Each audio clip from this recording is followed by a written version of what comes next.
आदाब,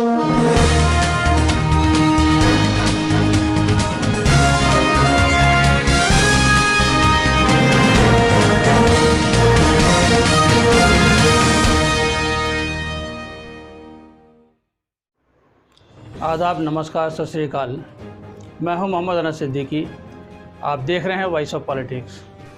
PM cares fund में हम सभी लोग डोनेट कर रहे हैं। जो नहीं भी कर रहे हैं तो वो ग्रुप सी हो या ग्रुप डी हो या वो पेंशनर्स हो या वो ज्ञात अज्ञात, even resident doctors association lady Hardinge medical college की डॉक्टर का भी कहना है कि हम खुद कोरोना वॉरियर्स हैं, हमारा भी एक दिन का वेतन कट गया। तो पैसा तो ऑब्वियसली सरकार के पास जा रहा है, लेकिन जो सुविधाएं हैं उसका मैं एक जिक्र करना चाहूंगी। 123 जिलों में वेंटिलेटर नाम की कोई चीज नहीं है। 143 जिलों में एक भी सघन चिकित्सा से संबंधित आईसीयू बेड नहीं है। 183 जिलों में 100 से भी कम आइसोलेशन बेड्स हैं। और उत्तर प्रदेश, बिहार और असम की तो बात ही मत करिए, क्योंकि सिर्फ उत्तर प्रदेश के 34 जिलों में एक भी आईसीयू बेड नहीं है। कोई नहीं, 33 करोड़ का हम लोग दिया जलाते हैं, बड़ी बड़ी मूर्तियां बनाते हैं, 2-4 बेड नहीं है तो it's not a very big deal. Madhya Pradesh के 55 में 31 जिलों में एक भी आईसीयू बेड नहीं है। ये पत्रिका की रिपोर्ट है, आई पोस्ट इट। कोई नहीं, मध्य प्रदेश में बेड नहीं है, सरकार तो है। अभी 28 विधायकों का मूल्य क्या निर्धारित हुआ था मुझे तो नहीं ज्ञात है। तो ये जो है स्वास्थ्य की स्थिति है, लेकिन आप सिर्फ राज्य सरकारों को इसके लिए जिम्मेदार नहीं ठहरा सकते। कारण ये है कि फाइनेंस सेंटर और फाइनेंस कमीशन मिलकर जो भी सरकार एक बजट, एक राज्य का जो भी उसको अमाउंट निर्धारित करती है, क्योंकि पीएम केयर्स फंड सीएसआर के अंतर्गत आता है, लेकिन जो सीएम केयर करके राज्यों के जो फंड प्राइवेट बनाए गए हैं वो सीएसआर के दायरे में शायद नहीं आते हैं। तो उत्तर प्रदेश को 1,40,000 करोड़ रुपए इस फाइनेंस कमीशन और सेंटर की बॉन्डिंग के अंतर्गत मिलना चाहिए था, लेकिन मिला है 8,255 करोड़ रुपए। तो आप ये क्या आप समझते हैं कि वो दिया जलाएंगे, कि फगुआ मनाएंगे, कि होली मनाएंगे, कि आईसीयू बेड लगाएंगे, कि आइसोलेशन सेंटर लगाएंगे, कि गाय का भोजन सुनिश्चित करेंगे? सरकार के पास रेवेन्यू जनरेट करने जैसी कोई चीज इस वक्त नहीं है। बिहार को 78,896 करोड़ रुपए मिलना चाहिए थे और मिला है 4,631 करोड़ रुपए। तो आप चाहते हैं कि पूरे देश से वो अपने बच्चों को बुलाएं, कहां से बुलाएं? आप हमारे घर आएंगे, जो हमारे पास आपके स्वागत के लिए उपस्थित होगा वही तो, वो काजू कतली है या गुड़ मेरी हैसियत अनुसार होगा। वेस्ट बंगाल को 58,900 करोड़ रुपए मिलना चाहिए था, मगर मिला है 3,462 करोड़ रुपए, जिसका तकादा मुख्यमंत्री ममता बनर्जी कई बार कर चुकी हैं। मध्य प्रदेश को 61,000 करोड़ मिलना चाहिए था, लेकिन मिला है 3,600 करोड़ रुपए। तो राज्य सरकारें क्या करें? प्रोक्योरमेंट के सारे राइट्स केंद्र सरकार के पास हैं। 245 रुपए की किट 600 रुपए में आईसीएमआर किसकी जवाबदेही है भाई? 524 करोड़ रुपए का राफेल विमान एचएएल से लेकर फ्रांस की कंपनी को दे दिया जाता है, लेकिन राष्ट्र सुरक्षा के नाम पर हमें देशवासियों को यह जानने का अधिकार नहीं है कि वो 945 करोड़ रुपए जो बच रहा है, जिसको कमाने में मेरी 200 पुश्तें चली जाएंगी, वो कैसे 900 रात भर में वो कैसे एचएएल से फ्रांस को चला जाता है और 524 करोड़ से 1600 करोड़ हो जाता है। लेकिन ठीक, राष्ट्र हित में हम ये सवाल नहीं उठाएंगे। किट कैसे तमिलनाडु में 400 रुपए की और 600 रुपए की? तो अगर केंद्र सरकार के पास प्रोक्योरमेंट के राइट्स हैं और वही राज्य सरकारों के लिए सब कार्य कर रही है, तो क्या एक आम भारतवासी को ये जानने का अधिकार नहीं है? या सार्वजनिक मूल्य इसका क्या है, ये सरकार इसको स्पष्ट क्यों नहीं कर देती? ऐसे समय में जबकि लोग भटक रहे हैं, रो रहे हैं, उनके पास भोजन नहीं है, लोग बर्बाद हो गए हैं, ऐसे समय में भी मुनाफाखोरी और भ्रष्टाचार, क्या ये सरकार के संरक्षण और सहयोग के बिना संभव है? मैं इत्तेफाक नहीं रखती। आप यकीन करते हैं तो अलग बात है। तीसरी खास बात, देखिए, सरकार के पास पैसा नहीं है। ये बात अलग है कि 6 साल में चाहे वो जेट एयरवेज हो, चाहे भारत पेट्रोलियम हो, चाहे बीएसएनएल हो, चाहे एमटीएनएल हो, चाहे एचएएल हो, चाहे लाल किला हो, चाहे $20 इंटरनेशनल मार्केट में पेट्रोल है, लेकिन हम तो उसी मूल्य में खरीद रहे हैं। लेकिन सरकार के पास पैसा नहीं है। 1 महीने की कोरोना डिजीज ने भुखमरी के वो हालात पैदा कर दिए हैं। हम वही हैं जो थोड़े दिन पहले विश्व शक्ति जगत गुरु थे और सबके कागज जांचने में पैसा खर्चने वाले थे। अचानक से इस कदर की भुखमरी है कि हम उसका सामना करने में सक्षम नहीं हो पा रहे हैं। सरकार के एक और हालात ये हैं, दूसरी ओर सरकार ने डिफॉल्टर्स का 50 बिलफुल डिफॉल्टर्स का 6,66,000 रुपया वेव ऑफ कर दिया है। सरकार का हृदय बहुत बड़ा है। हम लोग 5 ट्रिलियन इकोनॉमी का सपना देखते रहते हैं। कोई एंटीगुआ में आइलैंड रह रहा है, कोई मेलहुल चौकसी का भी कितना माफ हुआ है।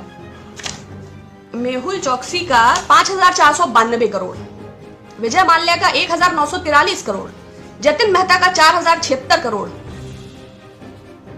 बाबा रामदेव का 2,212 करोड़। बहुत गरीब है वो, उनको बाबा रामदेव क्यों कहते हैं? ही इज कॉर्पोरेट ठग। जैसे चिन्मयानंद स्वामी हैं, जैसे आसाराम बापू हैं, जैसे सावरकर वीर हैं, वैसे रामदेव बाबा हैं।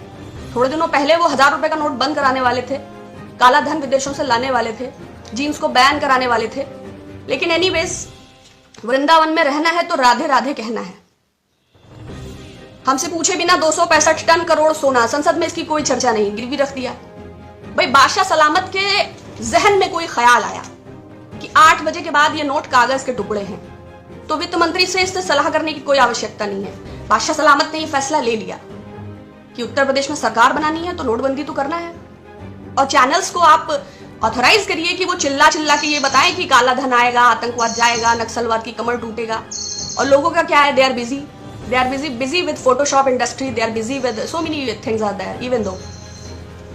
लेकिन बैंक फ्रॉड का इतना बड़ा अमाउंट, 32,868 टोटल बैंक फ्रॉड्स हैं और 100 करोड़ के बहुत सारे लोग इसमें इन्वॉल्व हैं। मैंने सिर्फ 2-4 नाम लिए हैं। इसमें आप समझते हैं कि तुम मुझे खून दो मैं तुम्हें आजादी दूंगा, तुम मेरा रोल वेव ऑफ करोगे तो हम भी तो तुम्हें कुछ देंगे। क्या बिना किसी अंडर टेबल 60 गांठ के इतना हजारों हजार करोड़ रुपए, 6,66,000 करोड़ रुपए वेव ऑफ हो गया? वैसे सरकार स्पष्ट नहीं करेगी, लेकिन भारतीय जनता पार्टी के कुछ भारी भरकम चंदे हैं, कॉर्पोरेट चंदे। Gupta coal India private limited, coastal projects, diamond power infrastructure, electrotherm India और भी बहुत सारे होंगे। लेकिन खैर, देश नहीं बिकने देंगे, देश को किसी भी हालत में नहीं बेचना है। और हमारी धर्म और संस्कृति खतरे में है। न मालूम कब तुर्कों और मंगोलों का आक्रमण हो जाए और हमें जाके हिंदू कुश की पहाड़ियों में छुपना पड़े। तो प्लीज आप अपने हेरिटेज और अपनी संस्कृति को बहुत मजबूती से पकड़िए और बाकी अच्छा होगा। क्योंकि भारत के जो, हिंदुस्तान के जो बादशाह सलामत हैं, उन्होंने राष्ट्र के नाम संदेश दिया और एक घोषणा की और 4 घंटे में भारत सड़कों पे आ गया। जब राज्य के मुख्यमंत्रियों से मशवरे की आवश्यकता नहीं है तो राज्य के देशवासियों को तो कोई गिनती ही नहीं है। वो जो 1,000-2,000 उद्योगपति हैं, उसके अलावा भारत में कोई नहीं रहता है। बस वो लोग थाली और ताली बजाने के लिए हैं कि प्रति मेरे 130 करोड़ भारतवासियों दिया जलाइए। मेक इन इंडिया में दिया ही बनाना शुरू कर दीजिए, बाद में जलाने का काम आएगा। बाकी तो आपकी सारी योजनाएं, get up India, set down India, shut up India, whatever it is.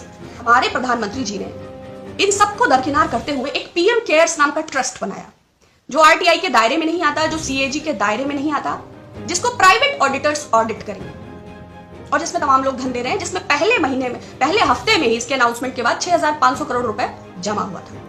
लेकिन उसको लेके कोई पारदर्शिता अभी तक प्रदर्शित नहीं हुई। जब राज्य सरकारों को मिला नहीं, मध्यम वर्ग को राहत नहीं, किसी प्रकार की कोई घोषणा नहीं, तो इसका फंड कहाँ है? जाहिर बात है, प्राइवेट ऑडिटर्स ऑडिट करेंगे तो हम इस पर सवाल नहीं उठा सकते। और अगर कानून में, डिजास्टर मैनेजमेंट एक्ट में इस बात का प्रावधान है कि नेशनल डिजास्टर रिस्पांस फंड रहेगा और उसको वो काउंसिल प्राथमिकता और आपदा प्रबंधन के आधार पर खर्च करेगी, तो पीएम केयर्स बनाया क्यों गया?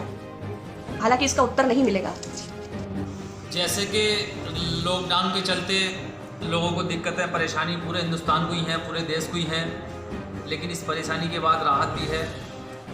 और इस परेशानी में भी कुछ काम ऐसे हैं, क्लिनिक हैं, मेडिकल हैं, सब्जी की दुकानें हैं, परचूने की दुकानें हैं और टालें हैं खुली हुई, जिस पर लकड़ी कटती है वो भी खुली हुई हैं। और जो अब तो शराब की दुकानें कल से खोल दी गई हैं, जिसमें कि लाखों लोग शराब की लाइनों में लगे पड़े हैं। लेकिन कहीं ना कहीं सरकार एक बात भूल रही है कि सलमानी समाज जो है ज़्यादा अहम रोल है हिंदुस्तान में, क्या पूरी दुनिया में सलमानी समाज का अहम रोल है आदमी को लुक देने में और हेयर स्टाइल बनाने में। उसके बिना तो कोई काम नहीं हो सकता, ना लेडीज़ पार्लरों में, ना जेंट्स पार्लरों में, इनके बिना तो कुछ नहीं हो सकता। आज की पोजीशन तो ये है। लेकिन सरकार इसे ही मना कर रही है कि ये सैलून नहीं खुलेंगे और मॉल नहीं खुलेंगे। तो अब ये बताइए, 2 महीने तकरीबन होने जा रहे हैं और ये भी पता नहीं कब तक का लॉकडाउन है। और बाद में भी ये कह रहे हैं कि इसमें टाइम लगेगा सैलून में। तो 70% जो सैलून में वर्कर हैं, 30% दुकानदार हैं, 70% वर्कर हैं, उन लोगों का होना क्या है? ये सरकार से मेरी गुजारिश है, माननीय मोदी जी, माननीय योगी जी, मेरी इस बात को संज्ञान में लें। मैं भी सलमानी समाज का एक व्यक्ति हूँ। हमारे सलमानी समाज का इतना बड़ा कारोबार, इतना पैसा नहीं है लोगों पे। जो 70% है वो तो मालदार हैं, जो 30% है वो मालदार हैं, 70% गरीब हैं, बेचारे कारीगरी कर करके अपना पेट पालते हैं। और जो 30% है वो लोग भी बड़े बड़े कारोबार चलाते हैं, बड़े बड़े पार्लर चलाते हैं, उनके पास हर चीज़ टैक्स आती है, वो टैक्स जमा करते हैं, जीएसटी जमा करते हैं। जो बड़े बड़े पार्लरों में आप देखते हैं कितनी चीज़ें, कितने प्रोडक्ट आते हैं, सब बड़ा बड़ा पैसा जमा करके लेते हैं वो लोग। सेल टैक्स, इनकम टैक्स और GST सब भरते हैं वो लोग। तो मैं ये चाहता हूँ, सरकार से मेरी मांग है कि सैलून वालों को भी राहत दी जाए और उनके लिए कुछ सोचा जाए, कुछ इंतजाम किया जाए उनके लिए, ताकि वो अपने बीवी बच्चों के साथ खुश रह सकें, अपनी फैमिली को पाल सकें। क्योंकि और सारी चीज़ें खुल रही हैं तकरीबन, और खुल जाएंगी थोड़े टाइम में, और कुछ तो अभी भी खुला हुई हैं, अपना कारोबार चला के लोग पेट पाल लेंगे। लेकिन सलमानी समाज नहीं पाल पा रहा पेट, इसमें दिक्कतें बहुत आ रही हैं। जो तकरीबन 70% लोग हैं ये परेशान हैं, बहुत ज़्यादा हैं। तो मेरी सरकार से, केंद्र सरकार से गुजारिश है कि सलमानियों के लिए कुछ ना कुछ इंतज़ाम किया जाए। उनकी रोजी रोटी के बारे में, दुकानें खोलने के बारे में कोई ऐसी आश्वासन दिया जाए सलमानी समाज को, जिससे कि सुकून मिले। अभी तक कोई भी ऐसा न केंद्र की तरफ से न राज्य की तरफ से कोई ऐसी हमारे लिए खुशखबरी नहीं आई है कि सलमानी समाज को कोई राहत दी जाएगी। कोई राहत की बात नहीं हो रही, बल्कि ये बात हो रही है कि सैलून देर बाद में खुलेंगे, मॉल बाद में खुलेंगे। तो बताइए क्या करेगा सलमानी समाज? तकरीबन हिंदुस्तान में अगर देखा जाए तो 4 करोड़ लोग हैं, जिसमें के 1.5-2 करोड़ तो सलमानी ये जो बेचारे काम करते हैं। तो इनका होना क्या 1.5 करोड़ लोगों का? कहाँ से रोज़गार करेंगे, क्या करेंगे? रोज़ कमाना, रोज़ खाना, फिर ये काम कैसे चलेगा? मेरी माननीय मोदी जी से गुजारिश है कि हमारे बारे में कुछ सोचें, सलमानी समाज के बारे में, क्योंकि ये पिछड़ा समाज है और इसके लिए कभी कोई बेनिफिट ना मिला समाज की तरफ से, सरकार की तरफ से हमारे समाज को। तो हम ये चाहते हैं कि हमारा समाज इसमें बढ़ चढ़ कर हिस्सा ले, अपनी अपनी आवाज़ रखें, मोदी जी तक पहुँचाएँ, ट्विटर के ज़रिए, सोशल मीडिया के ज़रिए संवैधानिक तरीके से अपनी बात रखें, ताकि सरकार आपकी बात सुने। और जो हमारे लीडरान हैं, जैसे राष्ट्रीय सदर हैं हमारे बिरादरी के, ये लोग एक होकर सरकार से मांग रखें ताकि सरकार इनकी सुने और अपनी बात सरकार तक पहुंचाएं, अपने बिरादरों का लाभ दिलाएं। क्योंकि 50-60 साल हो गए या 45 साल या 50 साल हो गए ये संगठन चलते हुए, तो संगठनों को तो फ़ायदा हो सकता है लेकिन समाज को कोई फ़ायदा नहीं करते। तो मैं ये चाहता हूँ इस बार ये खुल के आएँ और समाज का फ़ायदा करें, खुद भी फ़ायदा करें और सरकार से भी कराएँ। बहुत शुक्रिया, मेहरबानी। अनस सिद्दीकी साहब।